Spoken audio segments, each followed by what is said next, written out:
If you have the actual flu, please do what you need to do. I'm talking about folks that are just trying to not have the sniffles throughout the winter season. And if you've heard of essential oils, or you might have some at home, maybe you bought some and you have no idea what to do with them, we're going to break it down. There's a free class here that we're going to go over at Omni La Costa every Thursday where you can learn how to make some of these at-home products a little bit cleaner. Chris is going to help me out because I am not the expert in this field. You're an aromatherapist, and what's really cool, so here's the oils for people who don't know what they look like.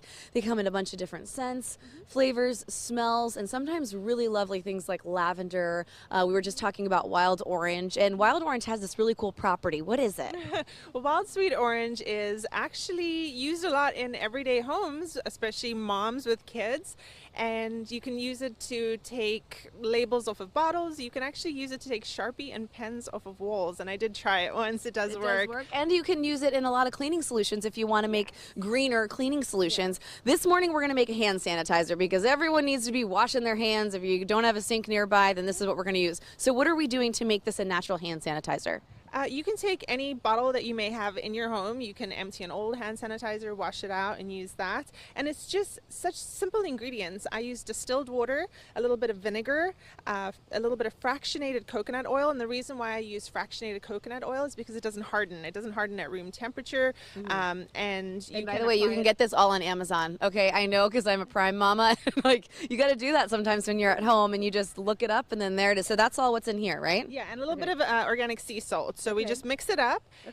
You put it all together. We mix it this morning? Will you go ahead and help me out? I have it already here. Okay. Mix it all with your, I have it's just sea salt? a little bit of sea salt, witch hazel, a little bit of alcohol, some vinegar, put it all together. And then once you have it all dissolved, you can put it in your bottle and you have it ready to go. Little hand sanitizer, carry it around to the playgrounds with the kids. You can attach one to your kid's backpack. Here, will you hold that for me? Thank you. Oh, I'm professional. Yeah, there you go.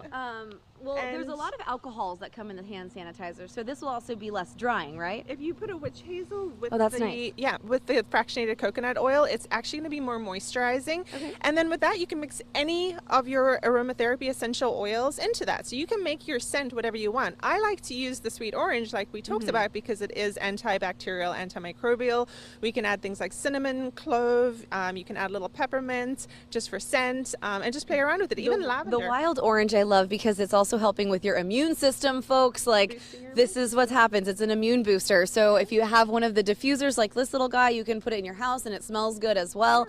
If you didn't catch all of this, if you're not taking notes this early in the morning, Chris is here to help on Thursdays. So every Thursday you guys have an aromatherapy class. We're putting the information up on fox5sandiego.com. They're using the orange this month. One of the oils this month, yeah. So amazing. All right, Shelly, Raul, back to you guys in the studio for now. I know all the mamas and dads, we need as much help as we can get keeping those sniffles away. I agree. All right, Heather, thank you. Coming up here on Fox 5, do you love pizza